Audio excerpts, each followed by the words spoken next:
Hi guys, so we're going to do question example 5.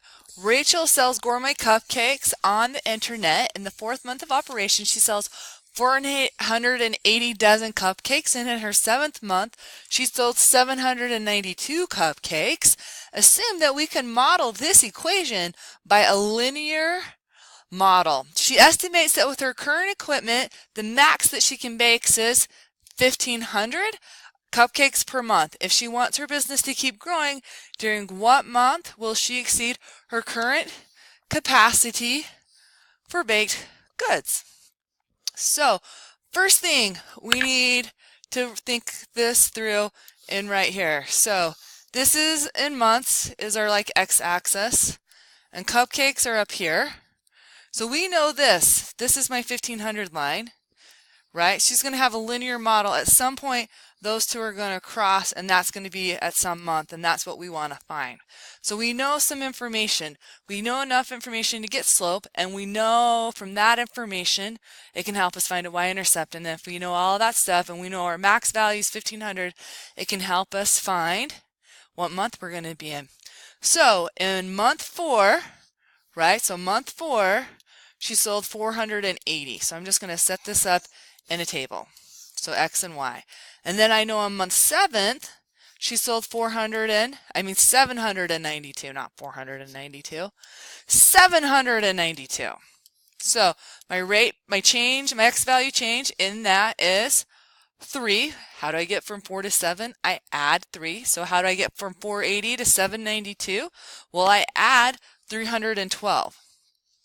Okay, so to get my slope, which is my rate of change in y over the change in the x, is going to give me 312 over 3.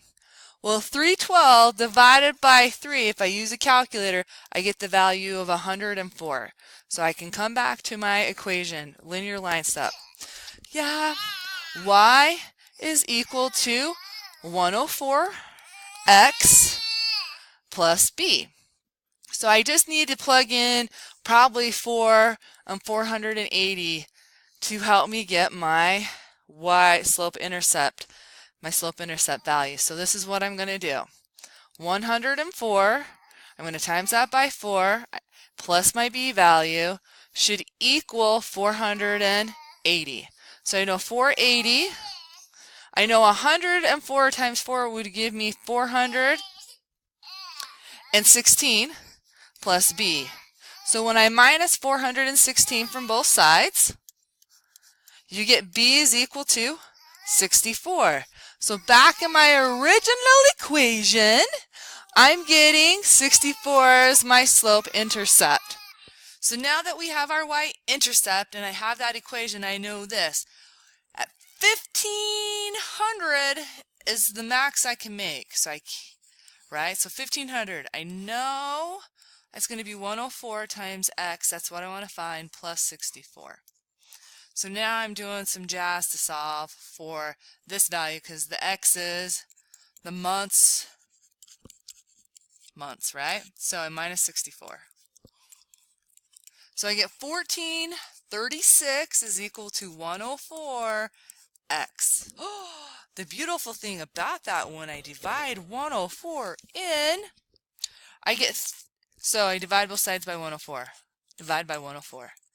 Okay, then when you plug and chug, you get x is equal to 13.8 months. So let's interpret this, okay, in terms of context of the problem. Between 13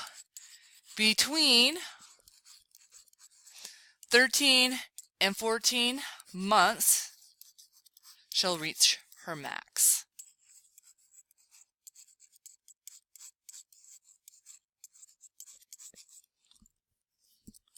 Her maximum.